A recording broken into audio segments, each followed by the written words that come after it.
Assalamualaikum warahmatullahi wabarakatuh. Apa kabar hari ini anak-anak? Semoga sehat selalu dalam lindungan Allah Subhanahu wa taala. Oke anak-anak, sebelum ke materi hari ini kita mulai, marilah kita berdoa bersama-sama. Berdoa mulai. Bismillahirrahmanirrahim.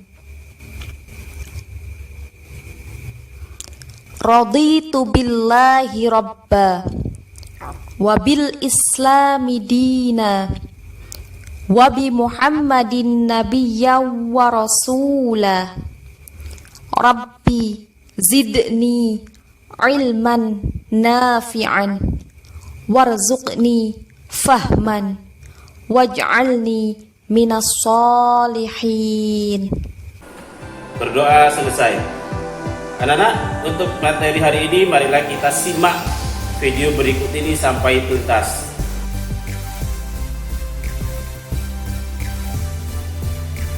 Nah, hukum Ohm itu apa sih? Nah, dia dikemukakan oleh George Ohm pada tahun 1827. Hukum Ohm menyatakan bahwa besar arus listrik yang mengalir pada sebuah penghantar selalu berbanding lurus dengan tegangan yang diterapkan kepadanya. Jadi bisa diformulasikan seperti ini, di mana I sama dengan V dibagi R ya. I-nya adalah arus listrik, V-nya ada tegangan, dan R-nya adalah hambatan listrik. Jadi I sama dengan V dikali R. V, atau bisa juga kadang-kadang guru kalian mengajarkan V sama dengan I dikali R. Atau ada segitiga ajaibnya yang biasanya diajarkan juga oleh guru. V, I, R. Gini ya. Kita coba contoh soal yang pertama. Di sini sebuah hambatan 50 ohm dialiri arus listrik sebesar 0,2 ampere. Berapa sih tegangan yang diberikan kepada hambatan tersebut? Jadi kalau kita menulis diketahuinya, kita punya I-nya 0,2 ampere, kemudian untuk R-nya sebesar 50 ohm. Yang ditanya itu adalah V-nya. Maka kita tinggal menggunakan rumus ya. I sama dengan V kali R atau V sama dengan I dikali R. Sama ya, ini karena dikali silang ke sini. Maka 0,2 dikali 50. Maka ini hasilnya adalah 10 volt. Ya, ini gampang nih. Kita coba yang kedua. Di sini sebuah hambatan diberikan tegangan sebesar 12 volt. Jadi diketahui V-nya sama dengan 12 volt. Kemudian hambatan tersebut memiliki nilai 300 ohm, berarti R-nya 300 ohm. Berapa sih arus listrik yang mengalir ya? Berapa nih arus listriknya? Ini yang ditanyanya. Maka untuk menjawabnya, I sama dengan V dibagi R, berarti ini 12 dibagi 300 ya. Ini dicoret jadi 4, berarti 0,04 ampere. Selain bentuk dasar seperti tadi, biasanya soal-soalnya nanti berkaitan seperti ini ya. Jadi kita akan dikasih suatu rangkaian hambatan, kemudian kita disuruh menentukan arus dan tegangan yang mengalir pada hambatan tertentu atau resistor tertentu. Atau kita disuruh mencari arus total yang mengalir pada rangkaian listrik. Nah, kalau ketemu soal seperti ini, maka target utamanya itu adalah kita membuat menjadi R-nya ini menjadi hambatan pengganti ya. Jadi target utamanya kita akan menyederhanakan rangkaiannya sampai menjadi satu buah hambatan saja. Kemudian kita bisa cari I totalnya ya. Jadi kita bisa cari I totalnya. Nah, langsung aja di sini soal yang sederhana terlebih dahulu. Di sini kakak punya hambatan yang dirangkaikan seri. Maka di sini kakak punya R seri ya, kakak punya R seri. Di seri berarti tinggal dijumlahkan ya, 3 ditambah 6 hasilnya adalah 9 ohm. Berarti sekarang menjadi seperti ini. Hanya satu buah resistor atau hambatan. Kemudian ada baterai sebesar 27 volt dengan R total ya, R pengganti dari 2 R ini, dari 2 hambatan ini adalah 9 ohm. Maka ketika menghitung I-nya, ini tinggal V dibagi R. V-nya adalah 27 dibagi 9, maka hasilnya adalah 3 ampere. Nah, di sini kita melihat kalau arus total yang mengalir, nah ini adalah 3 ampere. Salah satu sifat dari hambatan yang dirangkaikan seri adalah arus yang melewatinya itu selalu sama. Jadi ini si 3 ampere ini akan mengalir ke sini 3 ampere, akan mengalir ke sini 3 ampere, akan mengalir ke sini 3 ampere. Kenapa? Kalau kita lihat tidak ada cabang, jadi kita tidak bisa mengaplikasikan hukum Kirchhoff yang pertama. Kalau ada cabangnya, nanti kita akan menggunakan hukum Kirchhoff yang pertama.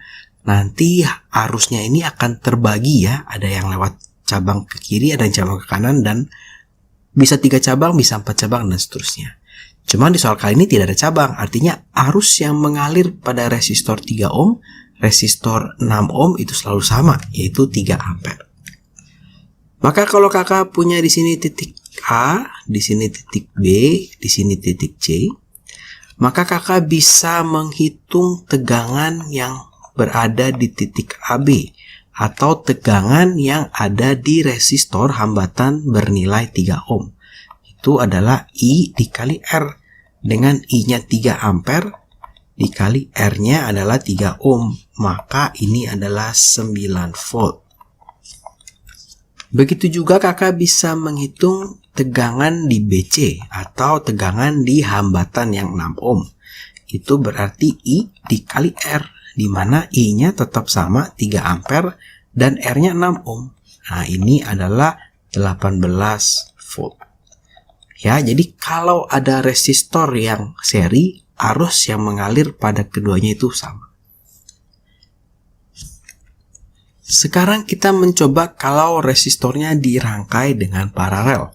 Berarti resistor yang ini bisa kita ganti ya dengan sebuah resistor, di mana nilainya adalah kita pakai rumus yang paralel. 1 per R paralel sama dengan 1/3 ditambah 1/6 ditambah 1/9. Maka ini dijadikan per 18 ya. Maka di sini kakak punya 6 ditambah 3 ditambah 2. Ini adalah 11/18, 1 per R paralel. Maka R paralelnya itu adalah 18/11 ohm.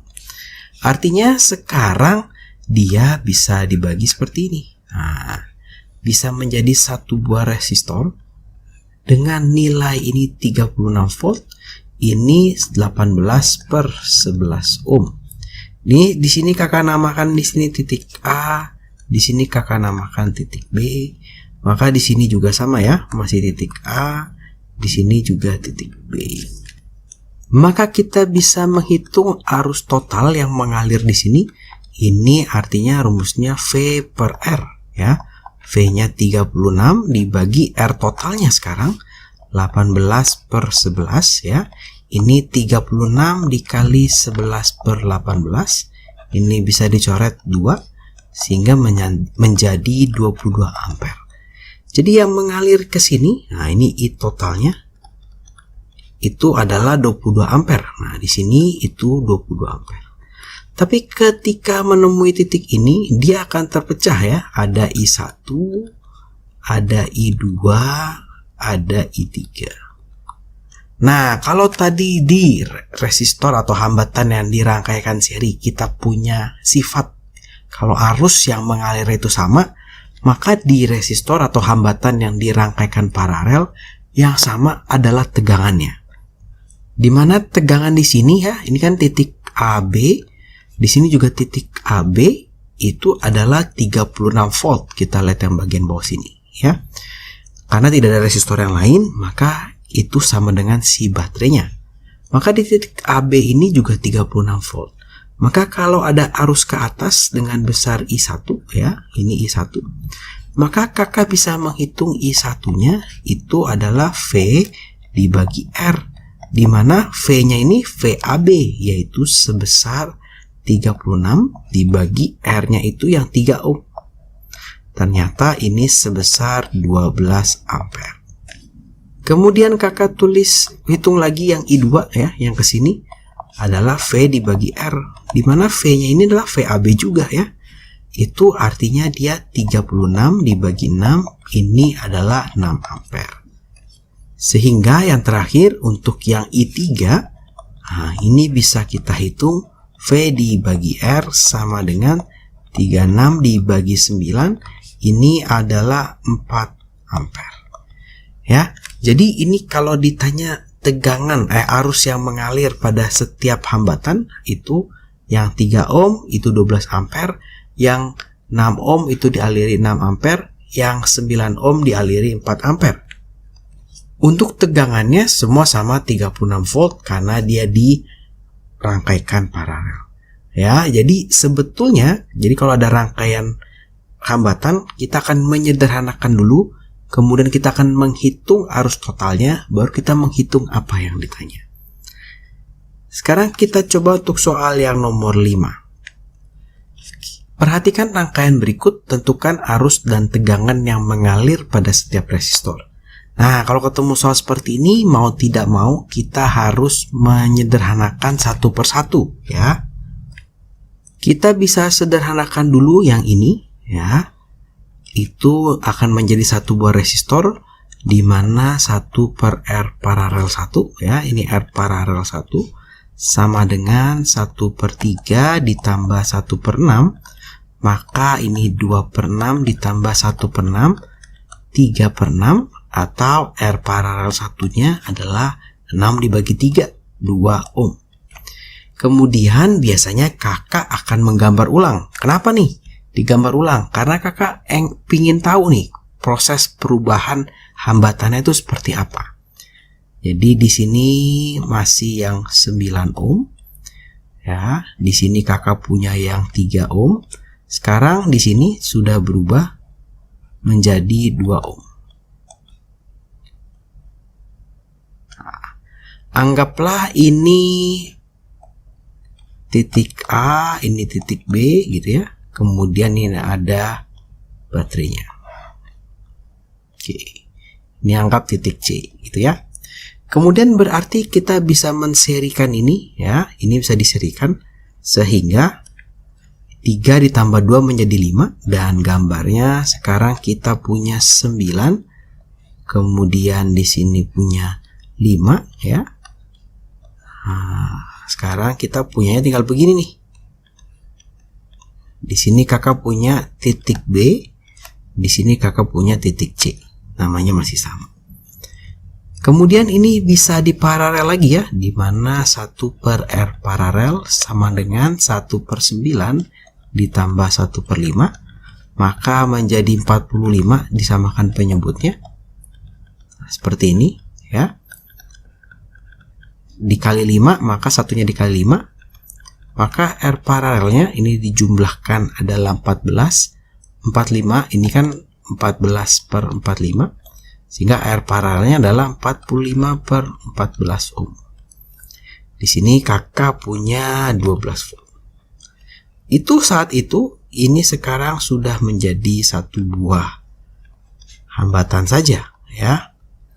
Di mana titik C ini adalah titik B.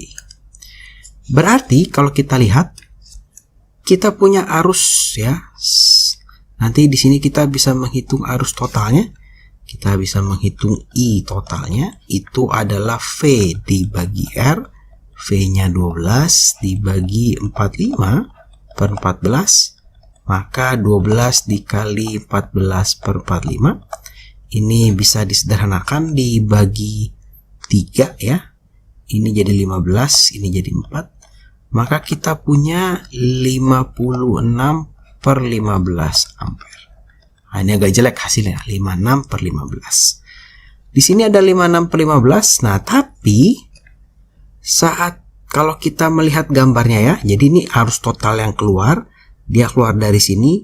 Ketika ketemu titik C, dia akan kepecah 2 nih. Nah, dia akan kepecah 2 menjadi I1 dan I2 ya. Nah, kalau kita lihat I1 dan I2 itu tegangannya adalah titik B dan titik C ya, yang terhubung juga dengan baterai. Berarti kakak bisa menghitung I1 nya dengan cara V dibagi R. V nya adalah baterainya 12 dibagi R nya itu adalah yang ini nih ya, R yang ini 5. maka kakak punya 12/5. 12/5 ampere. Untuk I2-nya juga bisa ditulis nih, bisa dicari. V dibagi R. V-nya masih sama karena dia paralel ya. Maka punya 12 dibagi 9 atau 4/3 ampere. Nah, kemudian kita akan gambar ke gambar yang ini nih sekarang. Jadi tadi kita punya I total di sini. Kemudian jadi I1 yang ke sini jadi I2. Kita sudah tahu besarnya ya. I2 ini adalah tadi 4/3 ampere. I1 ini tadi adalah 12/5 ampere. Nah, kenapa sih banyak banget yang harus dihitung? Sebetulnya enggak nih, tergantung dari soalnya. Bisa aja soalnya disuruh menghitung arus yang ada di 9 ohm. Berarti sudah dapat nih I2 nih, 4/3 ampere. Tapi kalau sampai harus menghitung arus pada resistor 3 ohm ya harus sampai sini nih ya. Kalau untuk menghitung arus yang mengalir di resistor ini gampang nih ya. Dia kan kalau kita lihat di sini ini I totalnya. Ini di sini jadi I1, di sini jadi I2. Nanti di sini pecah lagi nih. Ya, di sini ada ke atas I2, I3 misalnya. Ini yang ke bawah I4 misalnya. Ya, jadi kepecah lagi nih arusnya nih. Nanti baru semua menjadi satu kembali lagi ke sini. Kembali ke gambar yang ini dulu, maka di sini kakak bisa menghitung tegangan AB-nya. Ya. Dan tegangan AC-nya sebetulnya. Di mana itu adalah I dikali dengan R. I-nya adalah 12/5 dikali dengan R-nya itu adalah 2, maka kita punya 24/5 volt. Ya, itu AB-nya. Kenapa kakak menghitung yang AB? Karena kakak memerlukan yang AB untuk menghitung yang di sini. Misalnya ini titiknya masih sama ya, AB ya. Istilahnya kakak melihat dari bentuk sederhana kemudian urut ke belakang ke bentuk yang lebih ribetnya sampai ke bentuk awal. Di titik AB ini maka kakak punya tegangannya 24,5, 24/5. Maka ketika mencari I3 misalnya yang naik ke atas ini, berarti tinggal V dibagi R, di mana V-nya 24/5 dibagi dengan R3 ya.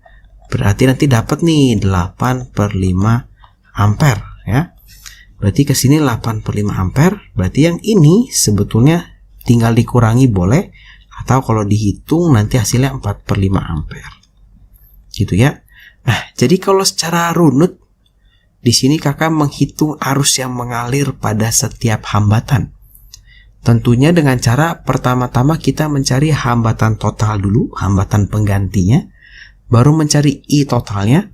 Kemudian kakak akan dari gambar ini ya, kakak kembali ke gambar yang sebelumnya dan menghitung arus-arus yang mengalir pada setiap cabang, gitu ya. Jadi caranya gitu, kita bikin sederhana, hitung I total, balik lagi deh ngitungnya ke atas. Itulah video kali ini, mudah-mudahan kita diberikan manfaat dari materi ini dan semoga kita diberikan pemahaman yang lebih. Oke, dari itu anak-anak, itu materi dari saya, kurang lebihnya mohon maaf. Assalamualaikum warahmatullahi wabarakatuh.